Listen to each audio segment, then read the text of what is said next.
The anesthesia wore off faster than the doctors thought. I was lying in the ward and was afraid to open my eyes. I heard the voices of both my sons. The eldest, Matthew, shouted, "Where am I going to take her? I have a pregnant wife. She is sick from any smells. And this old woman has a coloproctum." Daniel speaks calmly, but arrogantly, "You live on this old woman's money. She gave you a house for $2.5 million of her business. So whether you like it or not, this coloproctum and our mother will come to live with you. I have a business. I don't have time to look after the sick. You have already arranged your personal life. How can you suggest that I bring a girl to spend the night if my mother is sick? My name is Maggie Bloom and I have never been sick. I have never bothered my parents, my husband or my children. But at 72, the pain crept up on me without my noticing. The doctor decided to operate. He did not warn me that my life would change so much after that.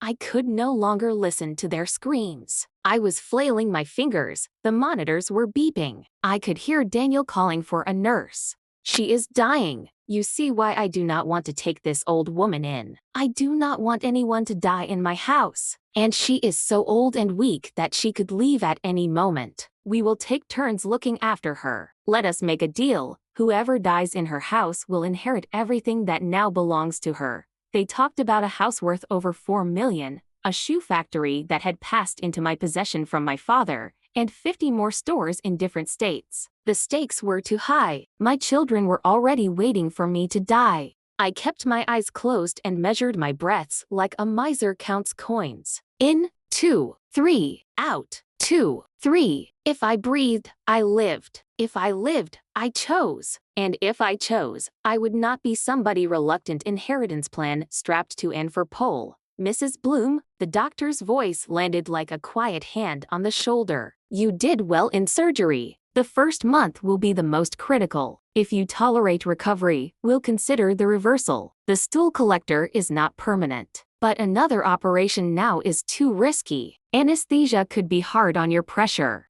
Anesthesia, I thought, had been the easy part, like drifting into a dim theater where the ushers are kind and everyone whispers. Waking to my sons bargaining over what was left of me. That was the pain they hadn't put on the consent form. I opened my eyes just enough to see their shoes. Matthew's polished Oxfords shifting from heel to toe, he always paced with his guilt. Daniel's sneakers planted wide like he owned not only ground but gravity. I would have laughed if laughing wouldn't have yanked every stitch in my belly. 2 days, the doctor said later in the hallway, not knowing I was eavesdropping with the focus of a raccoon in a cornfield. "We'll discharge in 2 days if vitals stay stable. Light meals. No heavy lifting. Gentle walking. Pain management as prescribed." Gentle walking, sure. I could do gentle. What I couldn't do was meek. That night in recovery, their voices tangled again just beyond the curtain. "She can't come to my place," Matthew hissed. "Lena vomits when she smells toothpaste."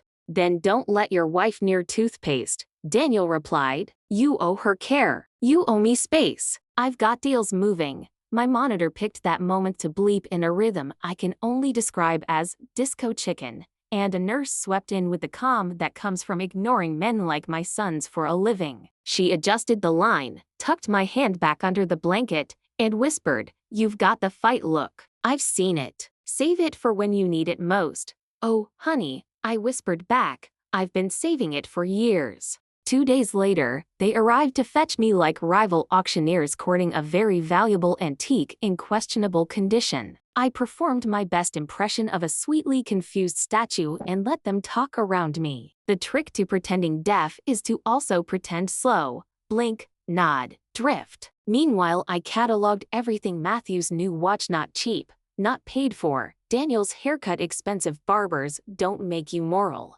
The way both men hovered over my chart without reading a word. Each thought the prize was me, not the woman. The estate. They'd both overheard the doctor. "The most critical is the first month. If she can stand it, we will do another operation. The stool collector is not permanent, but it is too early to do another operation. She may not be able to tolerate anesthesia." I could almost hear their gears turning. 1 month. A finish line. A bet.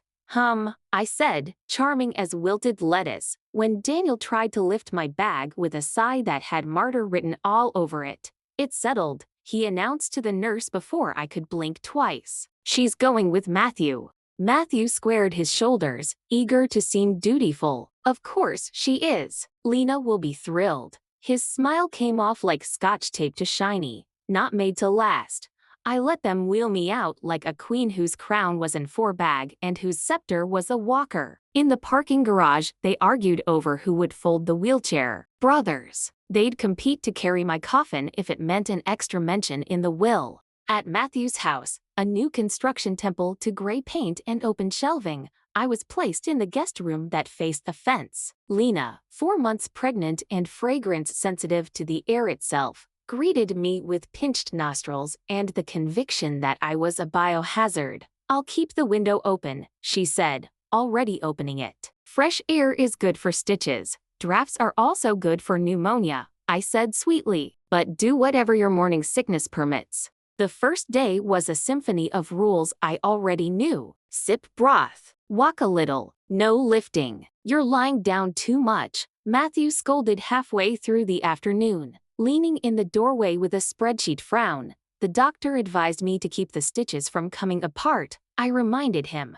nothing will come apart. You have to walk, or you'll get bed sores. My dear, I walked a factory floor for 40 years and built a retail chain from the soles up. I know what moving looks like. I slid my feet into the slippers I'd brought, the ones with the rubber daisies, and stood because I wanted to. Not because my son raised his voice at a woman who once taught him to tie his shoes with a rhyme about rabbit ears. 3 laps, I said. Clock me. He hovered, nagged, corrected. He meant to be helpful the way a cat means to help you cook soup. Every hour, a new suggestion. Every suggestion, an order dressed as concern. By dusk, Lena's nausea had reached the stage where my very existence offended her. She coughed when I opened a bottle of saline spray. She waved a hand under her nose at the scent of my tea, plain chamomile, not the devil's stew. I couldn't blame her for the pregnancy. I could blame her for the attitude. But she wasn't the problem. She was the smoke. My sons were the fire.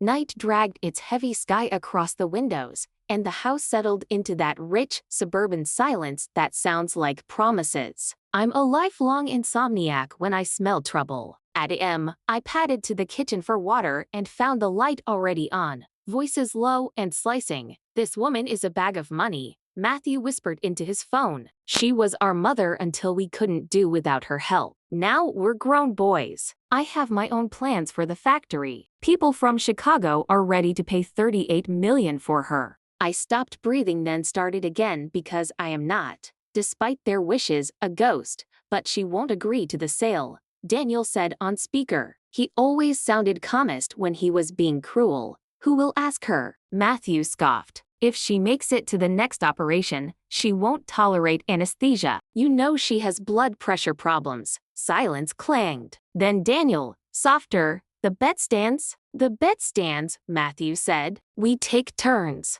Whoever she dies with, house, factory, stores, all of it. For a second, the tile under my feet felt like river ice. Then something warmer spread through me, the steady thaw of purpose. Familiar means armed, my father used to say. I grew up in a factory office where deals got inked and promises got broken. I learned to smell lies the way other girls learned to smell rain. This was a storm, and my umbrella was a plan. I tucked myself back into bed and did what older women so often do when the world calls us done. I sharpened my resolve where no one could see. At dawn, I called the nurse I once hired for a neighbor, the best in the business.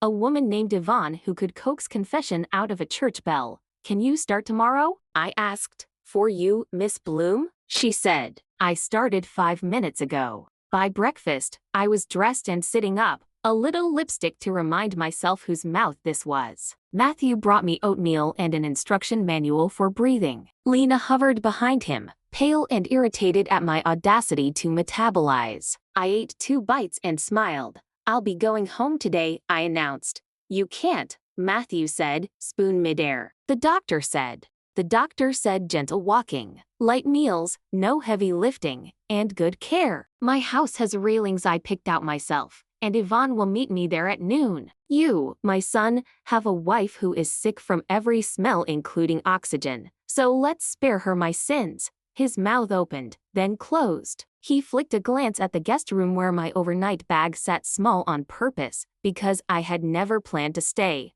"Mom, it's not safe," he attempted, dialing toward tender and landing on patronize. "You need supervision." "I need boundaries." "I'll settle for supervision." I stood carefully. "Tell Daniel I'll be at my place. He can come by with his business plans. If he remembers I'm alive." He followed me to the door, sputtering about medications and bedsores, pressing a walker into my hands like it could stop the tide. I kissed his cheek, because I am generous even when I am not forgiving. The drive home felt like someone returning my name. The trees along the boulevard were that late-season green that pretends to last forever. My house brick, stubborn, sunlit, waited like an old friend who doesn't ask where you've been because she already knows. Inside, the air smelled like lemon oil and paper. My father's ledger books still lined the office shelves. On the mantel, a photo of me with the first pair of shoes my factory ever made under my direction, brown Oxfords with stitching that could have held a bridge. Yvonne arrived at noon exactly, with a smile and a clipboard and the kind of competence that makes the world tilt back onto its axis. She set up supplies, reviewed meds, walked me through the day like a general planning a campaign. "You look like you're not just recovering," she said, eyes amused. "You look like you're plotting." "I am," I said. "My sons made a bet on my death. They're planning to sell my life's work to men in Chicago, and they think I can't hear. So we're going to teach the boys what hearing really means." "War?" Yvonne asked, calm as tea. "War," I said. "Kind, precise, unforgettable. We made lists. I called my lawyer. I called my plant manager, the one who'd cried when I paid for her night classes because she thought no one believed in her. I called the accountant who once smuggled me a donut during an audit. I called the cousin who knows everything about everyone because she listens better than a confession booth. Each call stitched something back together. Each voice reminded me what family actually means, loyalty that doesn't have a price. Late afternoon, Matthew texted, "You can't make rash decisions. Rest. We'll be by tonight to discuss." Discuss. That old family word which in our house meant steamroll. I thumbed back, doors unlocked. "But tread lightly. I'm recovering from surgery, not amnesia." At 7, both boys stood in my living room, out of place as borrowed TIs. Matthew opened with worry. Daniel opened with numbers. They wore their intentions like cheap cologne. "You should have stayed with us," Matthew started, gesturing at Yvonne as if she were a stray I'd fed. "This isn't practical." "What isn't practical?" I said. "Is betting on your mother's last breath like you're calling a horse race. What isn't practical is assuming I'm a bag of money with legs. Fortunately, I am exceedingly practical. I balance ledgers and expectations for sport." Daniel tried a smile. "Mom, you're emotional." "You misheard. We love you." I said. "Then you'll love the new terms. Effective immediately, the factory's sale is off the table. The board is meeting tomorrow. I'm restructuring voting shares. Half of what I gave away, I'm taking back temporarily through a trust clause you signed without reading. Remember that day you were in a hurry, Matthew? Your pen was faster than your brain." He went pale. Even Daniel blinked. "I'm also updating the medical directive," I continued. "If I need surgery again, I choose when and where. I also choose who hears what in the waiting room." Maggie Daniel tried, but his voice had a new tremor. Conscience? Fear? Or the sudden realization that the ATM could talk? "Boys," I said, and my voice softened because once upon a time I held both of them the same day and knew their heartbeats by touch. "If either of you had said, 'I'm scared,' I would have forgiven you anything. But you didn't. You said I was a bag of money. You said I would die conveniently." Somewhere a switch flipped. I'm flipping it back. They didn't stay long. Predators prefer shadows, and my living room had too much light. After they left, Yvonne brought me tea and I stood at the window as dusk turned the lawn into velvet. The month ahead loomed like a mountain, but I've climbed worse in heels. Here is what I knew. I would get stronger. I would set the board. I would hire the kind of lawyer who eats bets for breakfast. And when the time came, I would choose a stage so beautiful, so theatrical, that even my sons would have to applaud. Because this is the story of how a woman survives her children and teaches them to be better men by scaring the greed out of them. And tomorrow, when Matthew shows up with a contract from those Chicago suitors, he's going to find a mother who reads every line and signs a very different plan. To begin, I dialed the hospital and asked for my surgeon. "Doctor," I said when he came on the line, surprised but kind, "in about a month, we might need to do something unconventional. Mrs. Bloom?" he said. "I'm listening." "Good," I replied, watching the streetlights bloom outside like quiet stars. "Because by the time I'm done, my boys will finally learn the difference between inheritance and honor." I hung up, set my cup down, and smiled at the quiet. War had been declared, but make no mistake, I intended to win it elegantly. Yvonne woke me at 6 with a finger to her lips and a mug of something that tasted like discipline. "We're walking," she said. "3 circuits. Then I'll let you plan the apocalypse." "I never plan the apocalypse," I told her, pulling on my robe. "I plan the evacuation routes." We did our circuits. Hall, kitchen, sunroom, back again. Every step tugged the stitched seam of my belly like a stubborn zipper. But pain is a translator if you let it be. It tells you exactly where you've been careless and where you need to be brave. By the time we reached the sunroom for the 3rd pass, I could stand without gripping the chair. Yvonne nodded once, satisfied, like a maestro hearing the orchestra finally in tune. "You've got that look again," she said. "The one that says I'm going to be polite until it's my turn." I asked.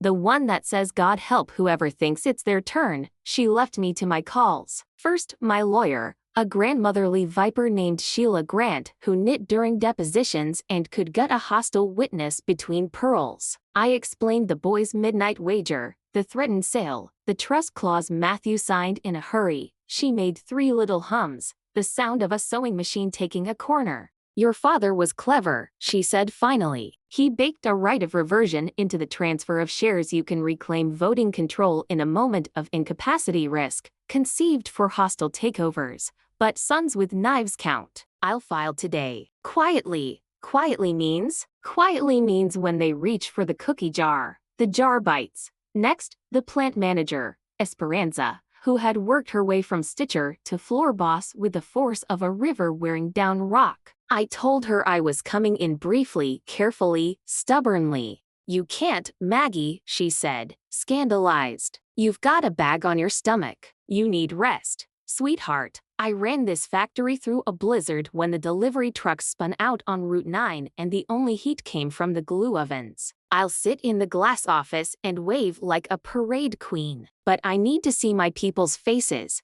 and they need to see mine." "Then we open the windows," she sighed, "and I dust the chair." By 10, I was dressed in navy slacks and a soft sweater that didn't fight my stitches. I dabbed on lipstick the color of a firm decision and slid into flats. Yvonne eyed me, then handed over a shawl. "Only because it matches," she said. We arrived at the factory to the smell of leather and glue, my life's incense. The building hummed the way a good heart does, steady and meaningful. In the glass office my father once occupied, I sat like a small ship in a big harbor and waved at the floor. Work slowed. Heads lifted. People smiled, some with relief, some with a fierceness that made my throat warm. Esperanza came up with a box of contraband pastries and the news of the day. "Men from Chicago called again," she said, "asking if we're ready to modernize our portfolio." I told them we modernized when we gave maternity leave before the law required it.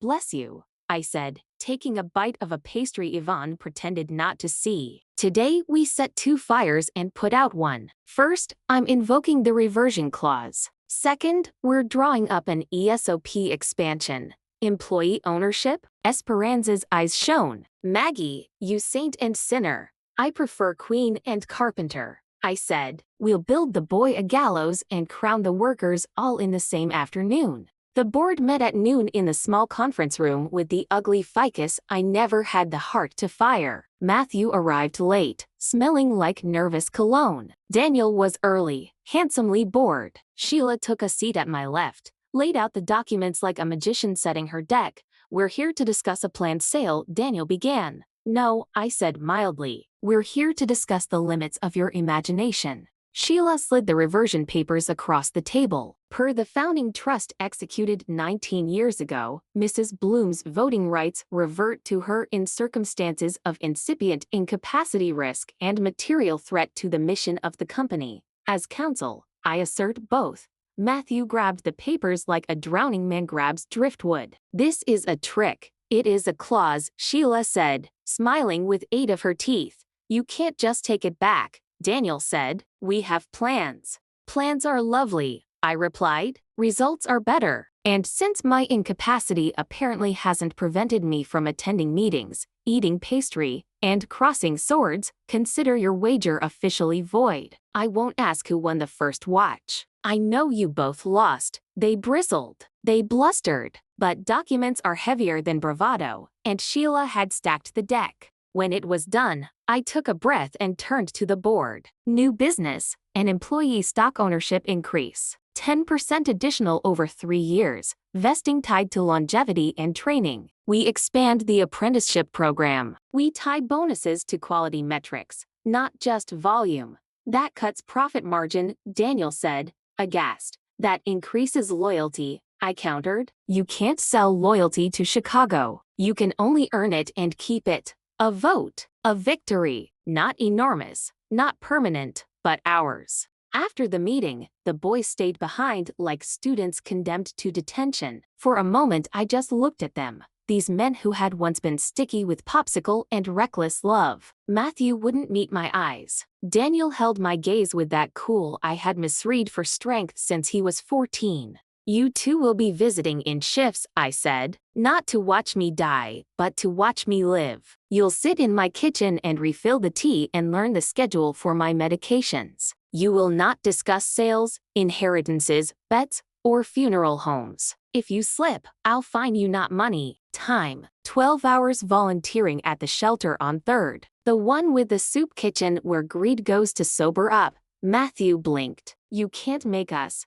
"The reversion clause is very creative," Sheila murmured, packing her bag. "So is Mrs. Bloom." I sent them home with calendars printed in bold. Wednesday Matthew, Friday Daniel. If they were going to compete, let it be over who folded the laundry more neatly. That night, the house was white quiet until it wasn't. My phone buzzed with a number I recognized from Chicago, that blandly cheerful area code. I answered and listened to a man named Harris call me ma'am and dear in the same breath. He offered terms that sparkled like costume jewelry. "You'll be free of the burden," he oiled, "and your sons can steward the proceeds." "Sir," I said, "I carried a 100-pound toddler through a Dallas airport in 90-degree heat because the stroller buckle snapped. Burden is not the word you want with me." "Good night," he chuckled. He said, "No offense." He said, "We'll be in touch."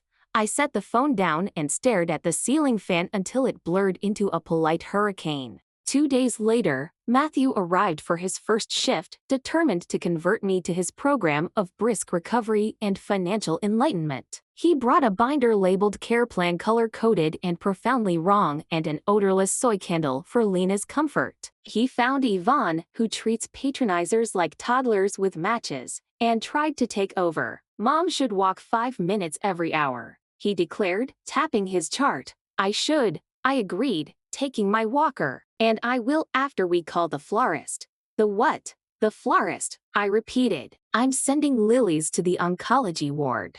Matthew's face rearranged itself. "Why?" "Because last year those nurses sat with a woman whose son never came. I saw it in the paper, Matthew. If we're going to talk about what children owe, I'd like a sermon with flowers." He deflated slightly. We walked. He fussed. He checked my blood pressure like he was trying to read a lie detector. Mid-afternoon, he went to make tea and instead made a call. He took it on the back porch, whispering, forgetting I was once the queen of overheard conversations. "She'll cave," he told someone. "She's playing tough. Daniel's already sniffing around her lawyer. Worst case, we wait a month and..." The doctor said. He stopped, remembering, perhaps, that he was saying the quiet part too loud. I set my teacup down. Matthew, I called, and he jumped like I'd fired a pistol. When you need money, ask for advice. When you need advice, ask for money. I'll say yes faster to the former. He came back in sheepish. I'm scared, Mom, he said. The words landed like rain on a tin roof, loud, surprising, cleansing.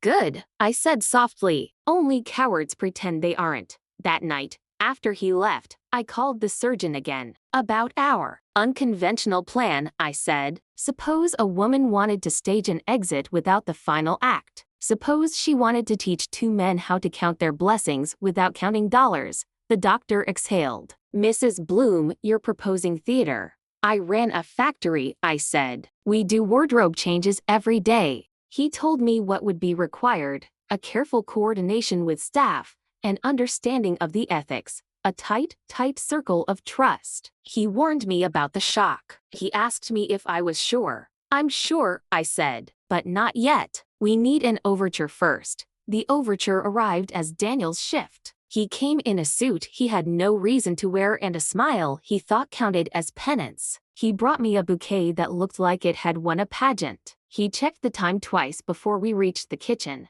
Busy? I asked. Always, he said, with the pride of a man who thinks God clocks his hours. We played at normal until the edges frayed. He mentioned a strategic partner. I mentioned an employee council. He mentioned market valuations. I mentioned worker dignity. When words failed, we shelled peas at the kitchen table like the ghosts of the people we might have been. At 2 a.m., I woke to the small, sly movements of a house that knows it's being watched. In the silence, a floorboard near the office complained. I slipped on my robe and followed the complaint to its source. Daniel, in my father's leather chair, scrolling through emails on his phone, the glow cold on his face. Couldn't sleep? I asked. He started, then smirked, then tried to arrange his features into concern. Just checking on some things, Mom. The sale? I asked. Or the eulogy? He flinched at that, actually flinched. And in that flinch, I saw the boy who hid in the laundry basket to cry because he didn't want anyone to see. I put a hand on the desk, steadying both of us. I know you, Daniel, I said. Your cruelty is ambition in a cheap suit. You want to be the man who never needs anything. But the men I admire most always needed something: courage, help, forgiveness, and they said so out loud. He looked at me, and for a fraction of a second, the cool fractured. What if I don't know how to be that man? Then we teach you, I said. And we start with this. You will not sell my factory. You will not sell it while I breathe. And if I stop breathing, you will not sell it until the people who built it have a piece of it big enough to feed their children. He swallowed. And if we need money, ask for advice, I said again, smiling. I told your brother the same. He left the office without arguing. Progress is not a parade. Sometimes it's a single footstep in the right direction at an ungodly hour. When the house slept again, I sat with Yvonne at the kitchen table under the kind light that makes even bad ideas look manageable. Soon, I said. We'll do it soon. The performance, she said. Not a question. Then the resurrection. Then the reckoning. I corrected gently. Mercy is a kind of reckoning too. We set dates like chess pieces. We drafted letters in case the stagecraft went wrong. We told no one but Sheila and the surgeon. I wrote my words for the chapel, the words a mother says when she forgives a son who remembers his heart too late, and I wrote my words for the kitchen, the words a mother whispers when she becomes the thing her eldest has feared since the night he begged me to leave. The nightlight on. The next morning, I called the hospital chaplain and asked about the little chapel by the east wing. Is it open late? I asked. It's always open, she said, for grief and for gratitude. Good, I murmured. We'll need both. By afternoon, the boys had called a truce neither of them meant. They arrived together, the rarest weather, and stood on my porch like a two-headed problem. Matthew held a folder. Daniel held nothing, which is somehow worse. We want to help, Matthew announced. We want to coordinate, Daniel translated. I let them in. I poured tea. I listened to their pitch: a schedule, a plan, a budget, a fantasy. I nodded at all the right parts and smiled at all the wrong ones. the way a grandmother smiles at a child describing how he'll buy a dragon with his allowance. When they were done, I said, "All right, then here are my terms." I handed them each a page: simple, plain, ruthless. No sale. Expanded ESOP. Volunteer hours when they speak of me in the past tense. Mandatory attendance at 2 shift changes a week to shake hands with the people whose work paid for their childhood orthodontia. And one more line at the bottom, in small type but bolded. In event of emergency, statements to family will be managed by medical staff per patient instruction. No exceptions. Matthew squinted at that last line. "What does that mean?" "It means," I said, smiling in a way that would not alarm them yet, "that sometimes a lesson requires a stage." They left confused and more polite than necessary, which in my experience is the first symptom of fear in men who prefer control. I watched them go from the window, Yvonne at my shoulder, the sun slanting across the lawn like a ribbon you cut at the opening of a new store. "Think they'll sign?" Yvonne asked. "They already did," I said, tapping the little recorder on the table, "by speaking acceptance into my kitchen with 2 witnesses and a pot of tea. My father's favorite contract." That night, when the house settled again and the fan spun its quiet white noise, I lay awake not from fear but from excitement. There is a strange joy in reclaiming the script of your own life, even when it requires a few acts that would scandalize the gentle. I held my belly where the stitches itched and thought of my father teaching me to double knot laces, make the bow, pull it tight, then tuck the ends so you don't trip. We had our bow. We would tuck our ends. In the morning, the surgeon texted a single word, "Ready?" I looked at the calendar. 2 weeks until the most critical month closed. 2 weeks to tune the orchestra and sell the illusion. 2 weeks to make my sons into men. I typed back, "Set the stage." And then, because even generals need talismans, I set on the nightstand the first shoe we ever made under my watch, the brown Oxford with the fearless stitching. I touched the seam with one finger, feeling how it held. Hold, I told it, and myself, and the plan. Hold. Morning broke slyly, the way October mornings do when they know they're beautiful. The house smelled faintly of coffee and determination. I sat at my kitchen table wrapped in Yvonne's shawl, her lucky one, the color of dark honey, and reviewed the plan like a general counting her battalions. We were past the halfway mark of my critical month.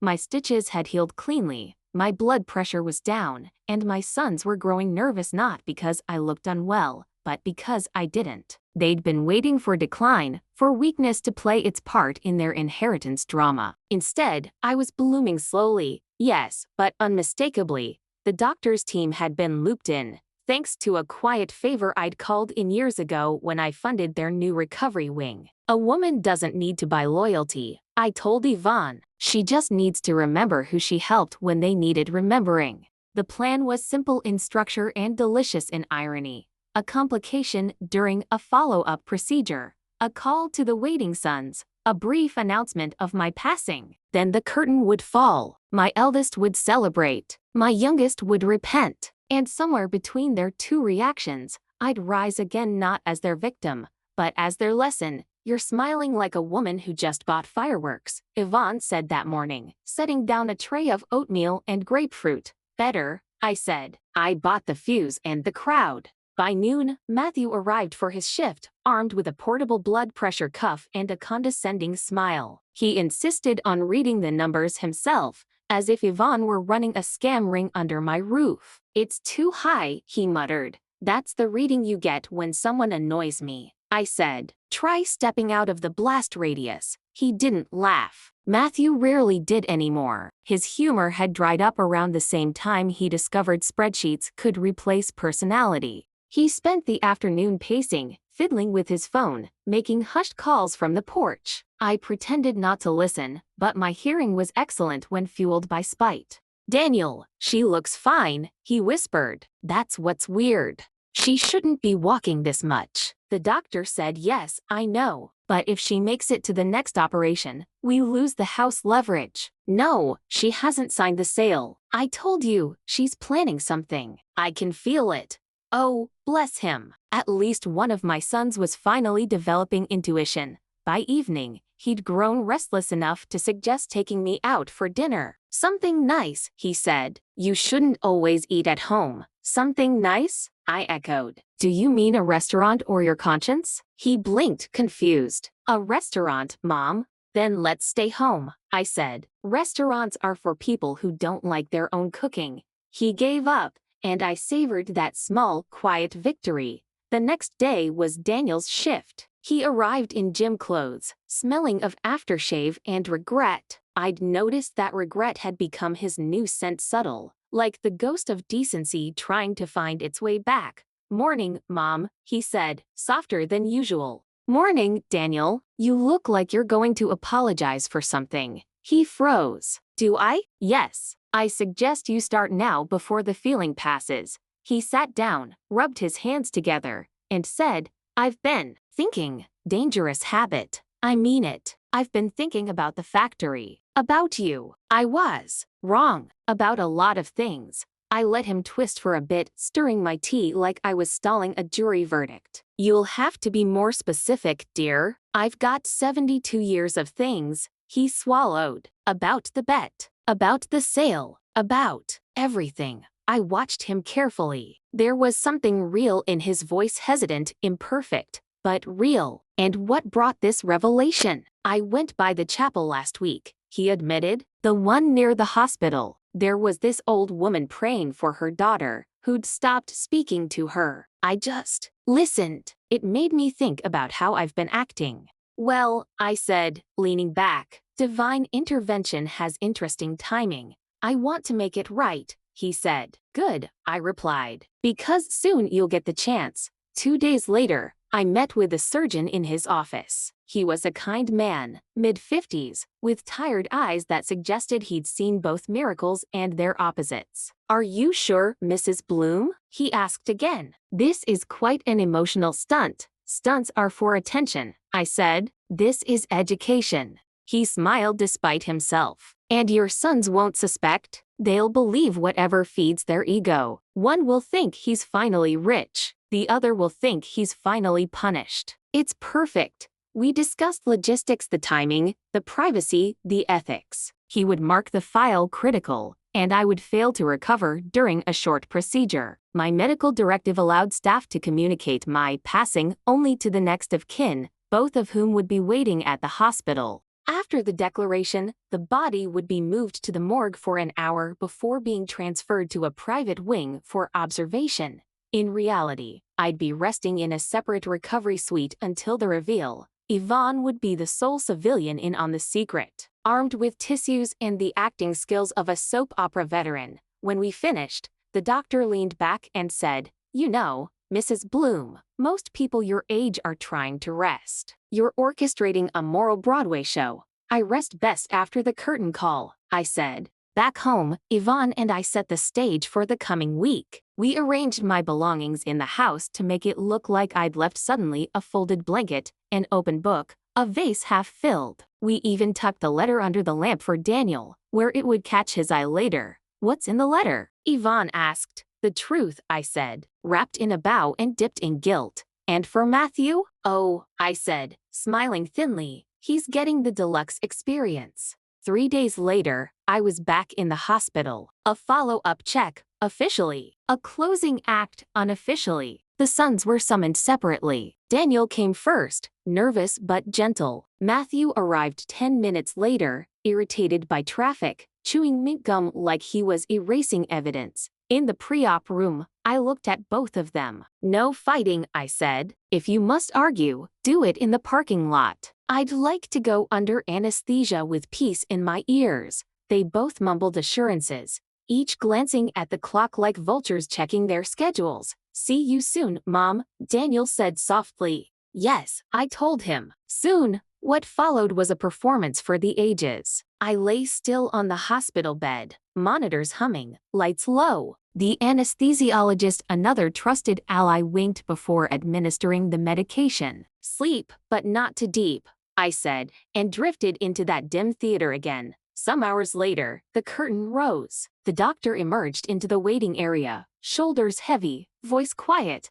I'm afraid Mrs. Bloom didn't make it through the procedure, he told them. Her heart stopped during recovery. We did everything we could. For a long moment, silence. Then came the two reactions I'd scripted in my mind. Daniel's gasp and Matthew's sigh. One of sorrow, one of relief. She's gone? Daniel whispered. I'm sorry, the doctor said. She passed peacefully. Matthew stood abruptly, pacing. So that's it? Just like that? She's gone? She was very brave, the doctor said. She asked that you both take care of each other. Matthew's jaw tightened. He turned to his brother. Well, he said, voice steadying into greed, we should contact the lawyer. There's business to handle. Daniel looked at him like he'd been slapped. Business? She just died. Matthew shrugged. She'd want it settled.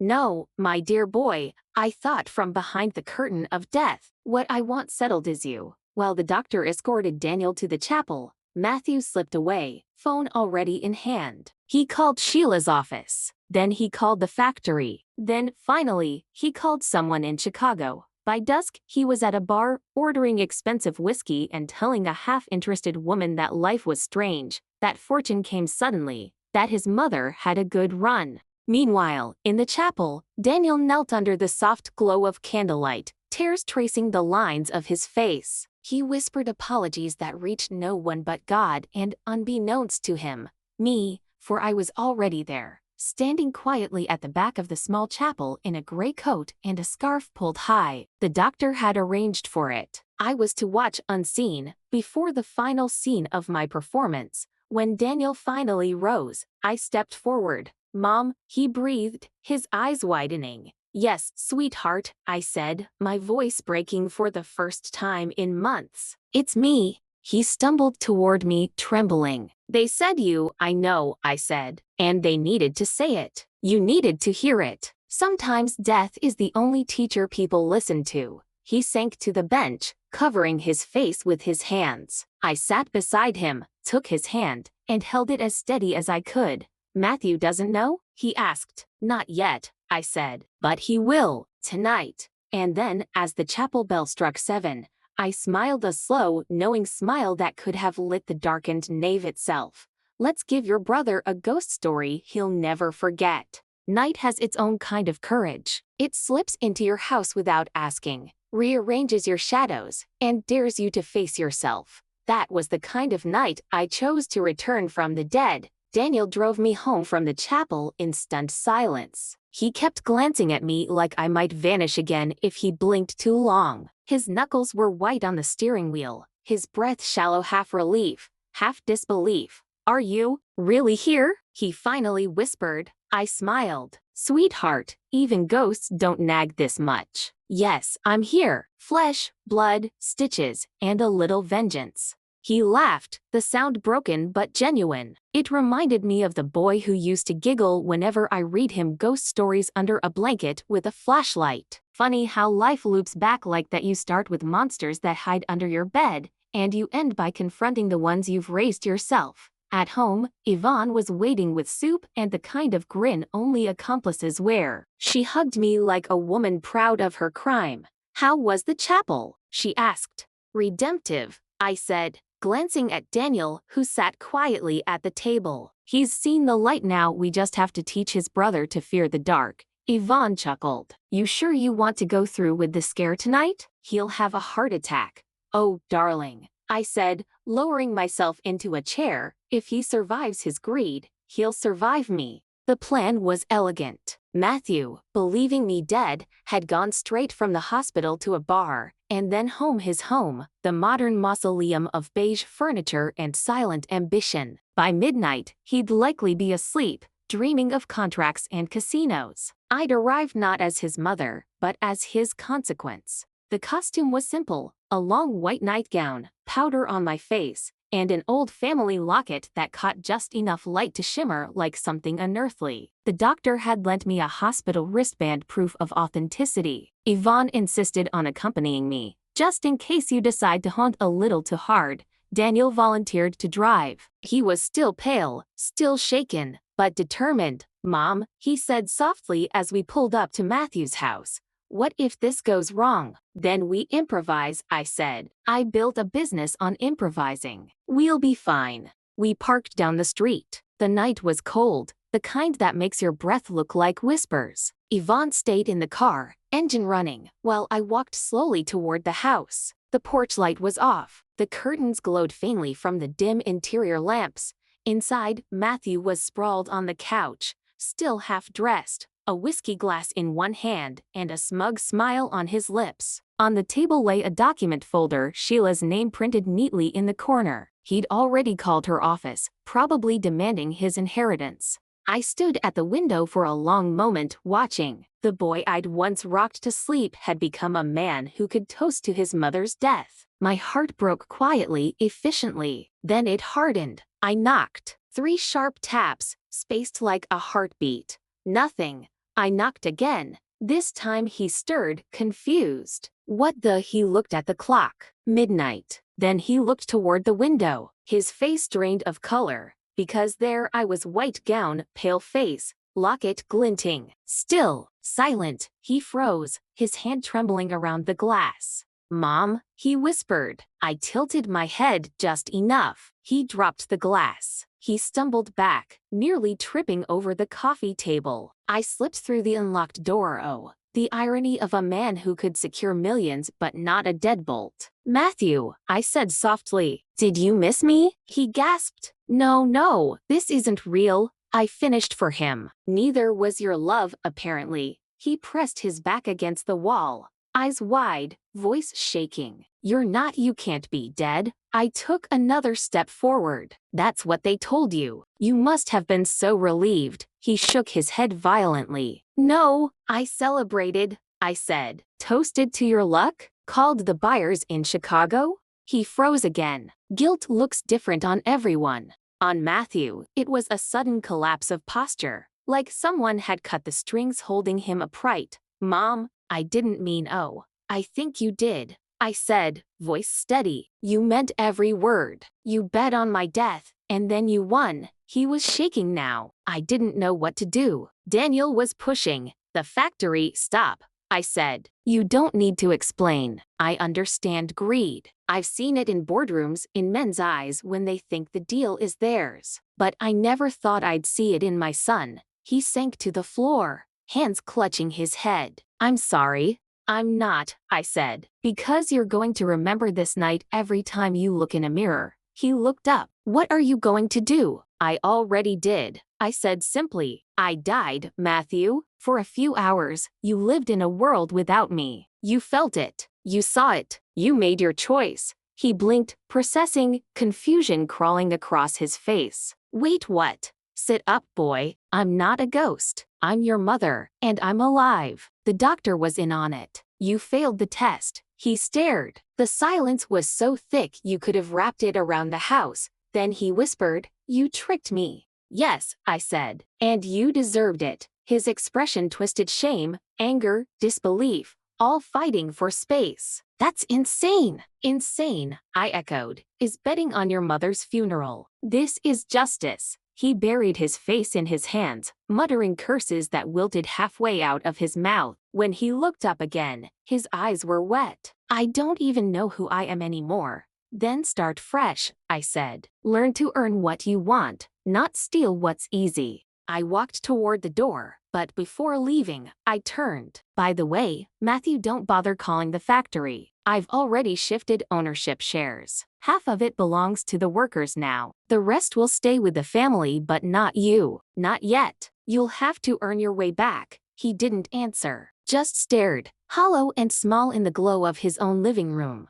As I stepped outside, Yvonne was waiting in the car, eyes wide with curiosity. Well, she asked as I slid in. He's haunted, I said, fastening my seatbelt. That'll do. The next morning, Daniel came by early. He brought pastries and silence. I could tell he hadn't slept. Did Matthew know? He asked. Oh, he knows, I said, and he'll be thinking about it every time a door creaks. Daniel chuckled nervously. You really scared him, didn't you? Fear, I said, is the beginning of wisdom. Proverbs says that. I just added special effects. We ate in peace, the kind of peace that comes after a battle you didn't want but won anyway. The sun rose higher, spilling light across the table, across my hands, across the scars that were healing inside and out. You think he'll change? Daniel asked finally. I think, I said, sipping my tea, that ghosts do funny things to a man's conscience. Let's give it time. Later that day, Matthew called. His voice trembled. Mom, can I come over? You'd better, I said, and bring a broom. You've got glass all over your floor. When he arrived, he looked like he'd aged 10 years overnight. His shirt was wrinkled, his eyes red. He didn't speak at first, just stood there, staring at me like a man trying to rebuild belief from scratch. Finally, he said, I thought I'd lost you. You did, I said. And you're lucky I let you find me again. He nodded, lips pressed tight. Then, quietly, I'll make it right. I promise. I don't want promises, I said. I want proof. And then, because I am my father's daughter, I gave him his proof a job. Not at the top, not in an office, but in the factory, among the people who kept our family's legacy alive. You'll work with your hands, I said. You'll sweat. You'll listen. You'll learn what real value feels like. Until then, you don't get a say in anything we own. He stared, stunned. You're demoting me? I'm resurrecting you, I corrected. From arrogance to humility. Be grateful. That night, when both sons were gone, I sat by the window with Yvonne, watching the lights of the city flicker like restless thoughts. You did it, she said softly. Almost, I said. They've both seen death. Now they have to learn to live. And you? I smiled, gazing at the stars. Oh, I've lived twice now. The second time's better. Still, when the house grew quiet and the clock ticked past midnight, I couldn't help but laugh softly to myself, an old woman in a silk robe, victorious and tired. Somewhere out there, Matthew was checking every shadow, half expecting me to walk through his wall again. Daniel was probably still at the chapel, praying for both of us. And me? I was planning what came next. Because revenge, when properly administered, isn't the end of the story. It's just the intermission. Night has its own kind of courage. It slips into your house without asking, rearranges your shadows, and dares you to face yourself. That was the kind of night I chose to return from the dead. Daniel drove me home from the chapel in stunned silence. He kept glancing at me like I might vanish again if he blinked too long. His knuckles were white on the steering wheel, his breath shallow, half relief, half disbelief. Are you really here? He finally whispered. I smiled. Sweetheart, even ghosts don't nag this much. Yes, I'm here. Flesh, blood, stitches, and a little vengeance.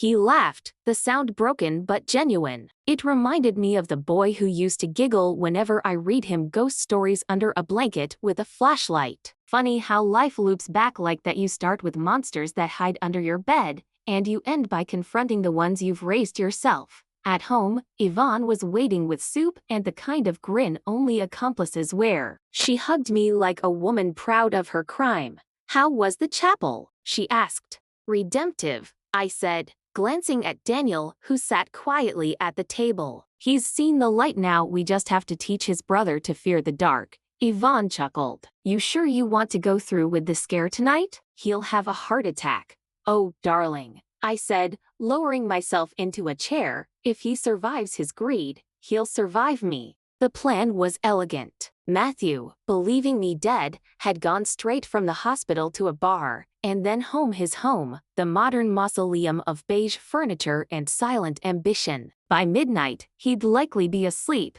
dreaming of contracts and casinos. I'd arrived not as his mother, but as his consequence. The costume was simple, a long white nightgown, powder on my face, and an old family locket that caught just enough light to shimmer like something unearthly. The doctor had lent me a hospital wristband, proof of authenticity. Yvonne insisted on accompanying me. Just in case you decide to hunt a little too hard, Daniel volunteered to drive. He was still pale, still shaken, but determined. Mom, he said softly as we pulled up to Matthew's house. What if this goes wrong? Then we improvise, I said. I built a business on improvising. We'll be fine. We parked down the street. The night was cold, the the kind that makes your breath look like whispers. Yvonne stayed in the car, engine running, while I walked slowly toward the house. The porch light was off. The curtains glowed faintly from the dim interior lamps. Inside, Matthew was sprawled on the couch, still half-dressed, a whiskey glass in one hand and a smug smile on his lips. On the table lay a document folder, Sheila's name printed neatly in the corner. He'd already called her office, probably demanding his inheritance.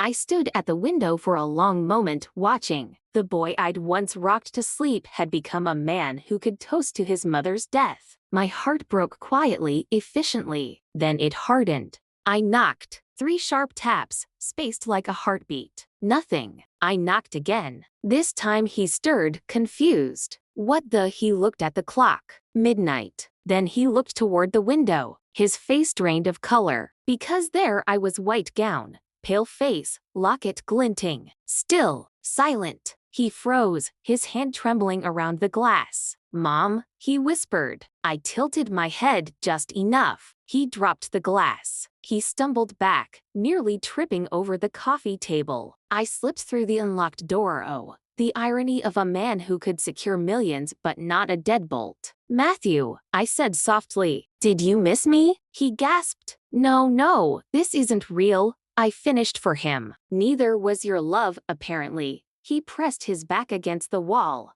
eyes wide, voice shaking. You can't be dead." I took another step forward. "That's what they told you. You must have been so relieved." He shook his head violently. "No, I celebrated," I said. "Toasted to your luck? Called the buyers in Chicago?" He froze again. Guilt looks different on everyone. On Matthew, it was a sudden collapse of posture, like someone had cut the strings holding him upright. "Mom, I didn't mean oh. I think you did," I said, voice steady. "You meant every word. You bet on my death, and then you won." He was shaking now. I didn't know what to do. Daniel was pushing the factory. I knocked. 3 sharp taps, spaced like a heartbeat. Nothing. I knocked again. This time he stirred, confused. What the? He looked at the clock.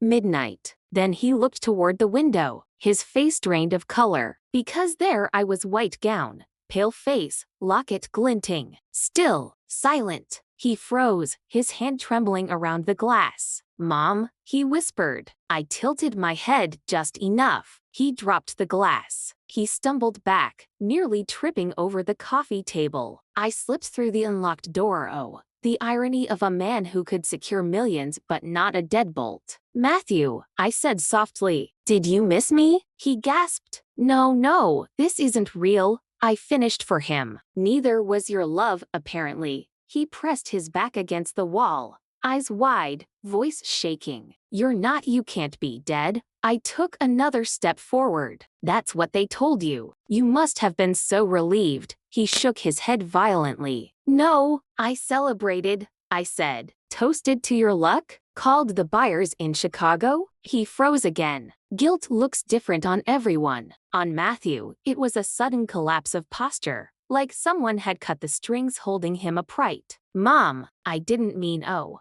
I think you did," I said, voice steady. "You meant every word. You bet on my death, and then you won." He was shaking now. I didn't know what to do. Daniel was pushing the factory. "Stop," I said. "You don't need to explain. I understand greed. I've seen it in boardrooms, in men's eyes when they think the deal is theirs. But I never thought I'd see it in my son." He sank to the floor, hands clutching his head. "I'm sorry." "I'm not," I said. "Because you're going to remember this night every time you look in a mirror." He looked up. "What are you going to do?" "I already did," I said simply. "I died, Matthew. For a few hours, you lived in a world without me. You felt it. You saw it. You made your choice." He blinked, processing, confusion crawling across his face. "Wait, what?" "Sit up, boy. I'm not a ghost. I'm your mother, and I'm alive. The doctor was in on it. You failed the test." He stared. The silence was so thick you could have wrapped it around the house. Then he whispered, "You tricked me." "Yes," I said. "And you deserved it." His expression twisted, shame, anger, disbelief, all fighting for space. That's insane. Insane, I echoed. Is betting on your mother's funeral. This is justice. He buried his face in his hands, muttering curses that wilted halfway out of his mouth. When he looked up again, his eyes were wet. I don't even know who I am anymore. Then start fresh, I said. Learn to earn what you want, not steal what's easy. I walked toward the door, but before leaving, I turned. By the way, Matthew, don't bother calling the factory. I've already shifted ownership shares. Half of it belongs to the workers now. The rest will stay with the family, but not you. Not yet. You'll have to earn your way back. He didn't answer, just stared, hollow and small in the glow of his own living room. As I stepped outside, Yvonne was waiting in the car, eyes wide with curiosity. Well, she asked as I slid in. He's haunted, I said, fastening my seatbelt. That'll do. The next morning, Daniel came by early. He brought pastries and silence. I could tell he hadn't slept. Did Matthew know? He asked. Oh, he knows, I said, and he'll be thinking about it every time a door creaks. Daniel chuckled nervously. You really scared him, didn't you? Fear, I said,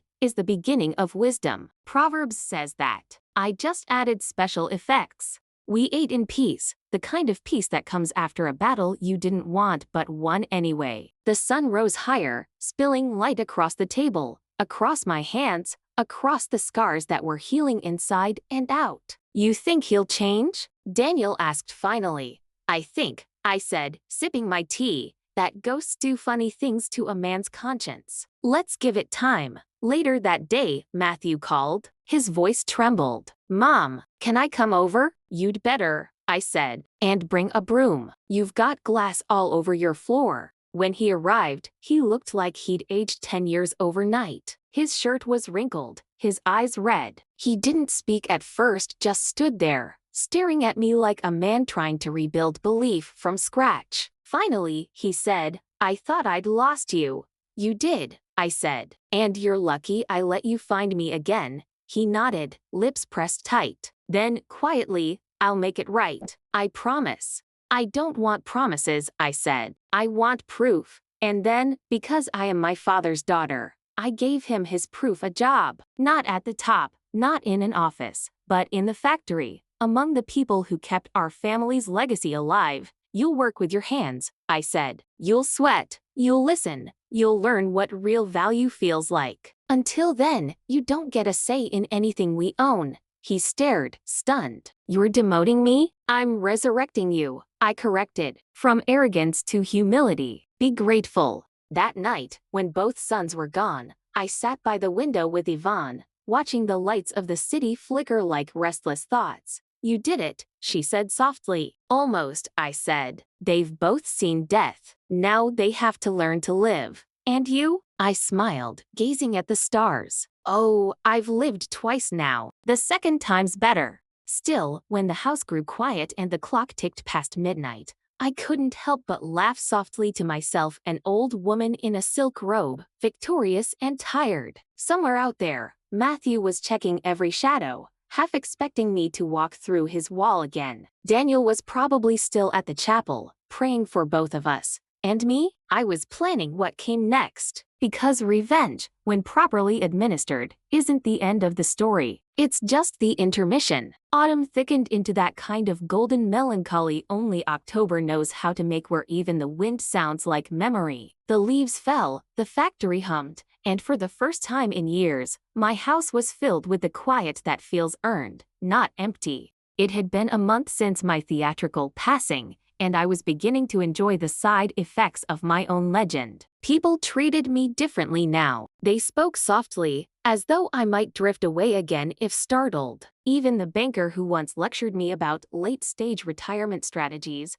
now called me Mrs. Bloom, ma'am, as if I'd come back from the grave with an upgraded credit rating. But fame fades faster than common sense. So I used the calm to plan the next phase of my life, what I called the Bloom Doctrine. It wasn't a formal document, though Sheila, my lawyer, kept insisting I file it somewhere. It was more a philosophy, 1 part business and 3 parts mischief. The doctrine had 3 rules. 1. Never let comfort soften you. 2. Never let betrayal define you. 3. When in doubt, do the bold thing. And I was about to test all three. The first bold thing came on a Wednesday. Esperanza called from the factory, breathless but thrilled. "Mrs. Bloom, you need to come down here. The workers have something to show you." Now, if you've ever run a factory, you know those words can mean anything from a new safety sign to a full-blown labor rebellion. So I dressed for both steel gray slacks, boots, and pearls. When I arrived, the floor was spotless, the machines humming like well-trained hounds. The workers stood in a semicircle near the loading bay. Matthew was there too, wearing work gloves and a grin I hadn't seen since he was 9 and had just built his first go-kart out of lawnmower parts.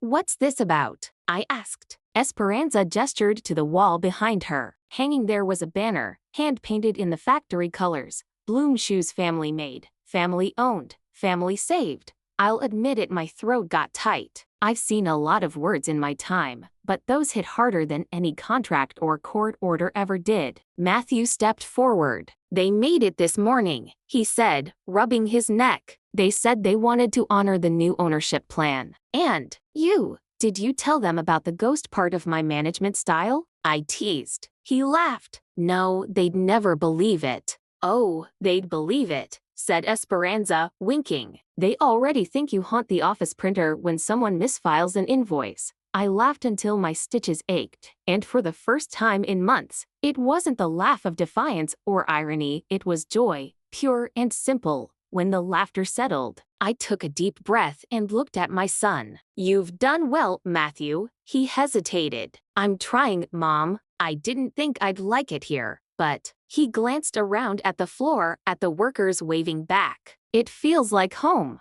"That's because it is," I said. "You just forgot the address for a while." Later that day, Daniel stopped by my house after his shift at the soup kitchen. He'd grown leaner, steadier, more patient. There was a quiet confidence about him now, the kind that doesn't shout, it just is. "You're looking saintly," I said as he walked in. "Should I start lighting candles in your honor?" He smiled. "No candles, Mom, just bread rolls. That's all I can handle right now." "Still volunteering?" "Every day," he said, pulling out a chair. "But I'm thinking of something bigger." "Oh," he leaned forward, elbows on the table. "What if we started a foundation? Something in your name. Scholarships, job training, especially for older women who want to start businesses. You know, the ones everyone calls too late to begin." I blinked. "Daniel Bloom, are you pitching philanthropy to your mother?" He chuckled. "I learned from the best." I sat back and smiled slowly. "Well, that's bold." He grinned. "Rule 3, right?" By Friday, the Bloom Foundation for Women in Renewal was official. Sheila filed the papers herself,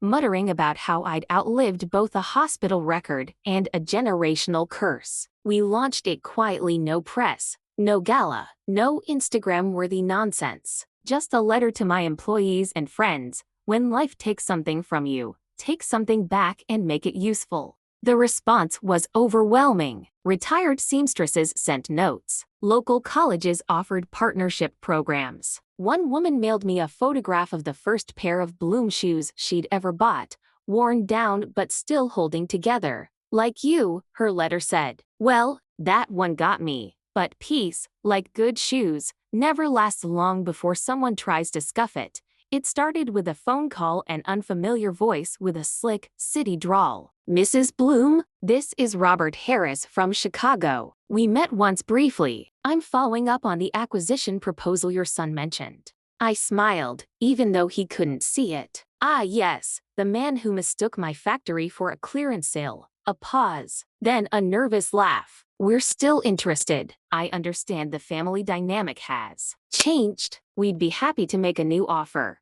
"Tell me," I said, "what's the going price for a ghost these days?" He stammered. I didn't. "You can stop calling," I said, voice cold and sharp as winter glass. "Bloom Shoes isn't for sale. Not now, not ever. You see, we don't sell what feeds us and we don't feed what kills us." And then, because I've learned that silence lands better with punctuation, I hung up. That night, the boys came over for dinner again voluntarily. This time, Yvonne cooked something scandalously buttery, and the house was loud with laughter, the kind of noise that heals, Halfway through dessert, Matthew said, "Mom, Daniel told me about the foundation. Can I help?" I nearly dropped my fork. "Help? You, who once tried to sell your own mother's company." He looked sheepish. "Yeah, that one. I want to make up for it." I studied him for a long moment. "Do you mean that, or are you just afraid of ghosts again?" He smiled. "A little of both."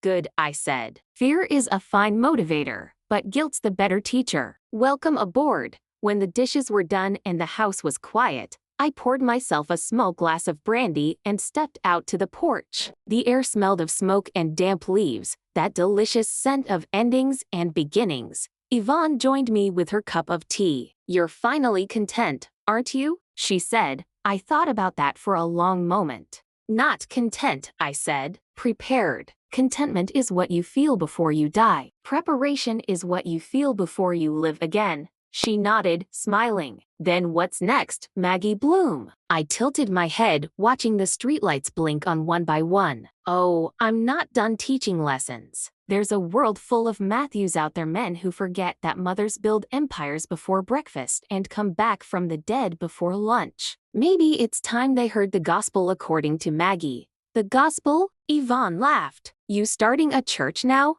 "Of course not," I said. "Churches pass the plate. I'm passing the torch." A week later, the Bloom Doctrine became a speech, a short one I gave at the local women's college. I told them everything: the betrayal, the surgery, the bet, the faked death, the haunting. The crowd gasped, laughed, cried, and then stood up in one long, roaring ovation. Afterward, a young woman approached me. She couldn't have been older than 25. "Mrs. Bloom," she said, "I was scared to start my own business. I thought I was too inexperienced. But hearing you, I think I can do it." I took her hand. "Darling, if I can fake my own death and still file taxes, you can do anything." She laughed, tears glittering. "You're amazing." "No," I said. "I'm alive." "That's better." That night, I came home to find both my sons waiting on the porch, a bouquet of lilies between them. "For you," Daniel said. Matthew grinned. "They're not for a funeral this time."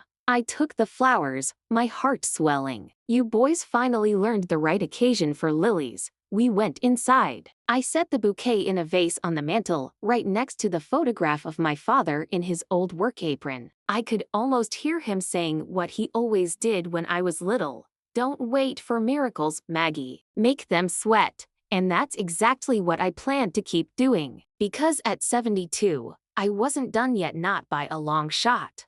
The world had tried to write me off as a sick old woman, then a corpse, then a cautionary tale. But I'd rewritten myself into something else entirely, a living lesson. The Bloom Doctrine wasn't just about survival, it was about refusal. Refusing to fade. Refusing to hand over what you've built. Refusing to let betrayal define your ending. And so, with the wind rustling the curtains and my heart steady as the factory clock, I whispered to the room, to my father, to every woman who'd ever been underestimated. Rule 4: when life buries you, dig your way out and plant something beautiful. They say that after you've died once, every morning feels like borrowed time. I never liked that phrase. Borrowed implies you'll have to give it back. I prefer claimed time, earned time, stolen back from the greedy hands of fate or, in my case, from 2 ungrateful sons and a surgeon with good timing. And so here I was, 72 years old, drinking black coffee on my porch in a robe the color of war paint, thinking about what comes after victory. Winning isn't the same as finishing. No, finishing is quiet. Finishing is a choice. And I wasn't finished yet. The Bloom Foundation had become something of a small revolution. Women from all over the state wrote letters, asking for mentorship or just advice. We'd set up a mentorship circle, and my dining room, once a stage for family drama, had turned into a council chamber of fierce grandmothers and bright-eyed young entrepreneurs. Yvonne sat at the end of the table one afternoon, taking notes while I explained our next goal. "We're launching microgrants," I said, "for women who can't get loans because they're too small or too old. You know, the polite words banks use for invisible. What will you call it?" she asked. I smiled. "The Second Chance Fund." Daniel, now our unofficial treasurer, looked up from his laptop. "Mom, that's poetic." "I'm not aiming for poetry," I said. "I'm aiming for justice with good branding." Matthew chuckled. He'd taken to showing up in his work uniform, still dusted with leather and glue. I liked that. You sure you don't want to rest, Mom? You've done enough. I turned toward him with the kind of stare that used to stop board meetings cold. Matthew Bloom. I didn't rise from the dead to take naps. He raised his hands, laughing. Fair point. But beneath the laughter, I sensed something else brewing. A hesitation. A fear. It came out 2 nights later, when Matthew called after midnight. His voice was small, uncertain. Mom, he said, can I come over? Of course. Trouble sleeping? Or haunting? Neither. Both. I just need to talk. When he arrived, he looked haunted in the old-fashioned way, pale, weary, like a man carrying something heavier than guilt. I made tea and waited. I've learned that if you wait long enough, the truth always crawls out of the dark. He finally said, I got an offer again from Chicago. They went around me this time, straight to Daniel. I frowned. And he turned them down, he said quietly. Didn't even tell you. Said, Mom's already answered. I'm not interested. That caught me. For a moment, I didn't speak. Did he now? Matthew nodded. He's changed, Mom. He's really changed. And I'm trying to.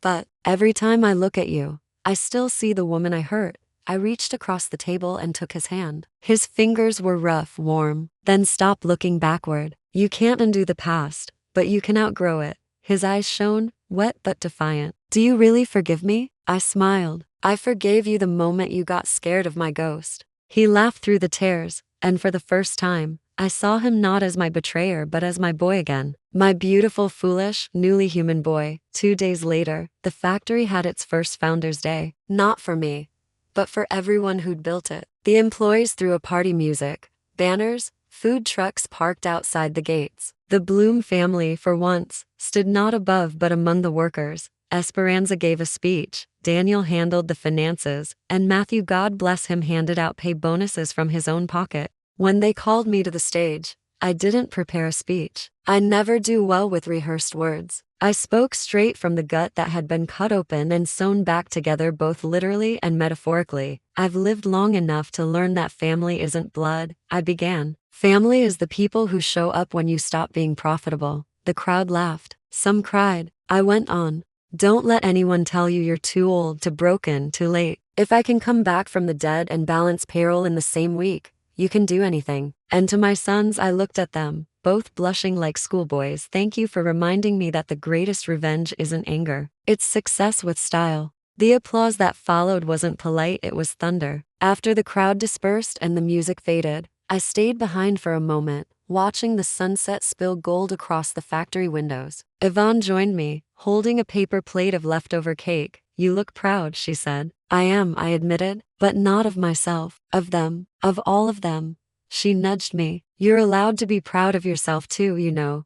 Oh, I am, I said, grinning. But pride's like spice, best when shared. That night, alone in my house, I found myself sitting in my father's old armchair. I traced the worn leather and thought about the strange circle life makes, how it starts with caretaking and ends there too. On the mantel, the lilies from my sons had dried but kept their shape. I liked them that way. Beautiful, even in stillness. I poured a small glass of whiskey, raised it toward the ceiling, and whispered, here's to the ones who underestimated me. May they never rest easy. The wind outside rattled the shutters, almost like laughter. A few weeks later, I received a letter from the hospital, the same one where I'd died. The doctor who'd helped stage the performance was retiring. Inside the envelope was a short note. Dear Mrs. Bloom, I've told your story to every intern who crosses my path. You've become a medical legend, half patient, half parable. Thank you for reminding me that saving a life isn't always about surgery. Sometimes it's about strategy. Please, the nurses still call you the ghost in room 12. I laughed so hard I had to sit down. The ghost in room 12. I might just have that printed on a t-shirt. Winter arrived early that year. I spent the holidays surrounded by my sons, their friends, and enough laughter to shake the windows. Matthew brought homemade bread. Daniel brought a new proposal for the foundation. I brought the stories, always the stories. At one point, Daniel raised a toast. To Mom, he said, for proving that dying once doesn't mean you stop living. To Mom. Everyone echoed. I looked at their faces, so different now, softer, wiser, and thought how strange it is that love can survive even the ugliest chapters. Maybe that's its power. It endures, even when you try your hardest to ruin it. When the night ended and the guests were gone, I stood at the window, watching snow drift over the garden. The lights from the factory glowed faintly in the distance, steady as a heartbeat. That's when I realized the truest thing I'd learned in all of this. Revenge fades, but legacy doesn't. You can frighten someone into guilt, but you can inspire them into goodness, and that lasts longer. I turned off the light and said softly to the dark, "Lesson complete." Then, with a wicked grin, I added, "Until someone else forgets who I am." Because let's be honest, I'm not done teaching. Not while there are women who need reminding that strength doesn't retire at 72. Not while there are sons in this world who still think their mothers are too soft to strike back. Not while I have breath and coffee and the audacity to use both. So if you ever hear a whisper in your kitchen late at night, or a knock at your door when you've done something you shouldn't have, don't be afraid. It's probably just me, Maggie Bloom, 72, unbreakable, unburied, and still on duty.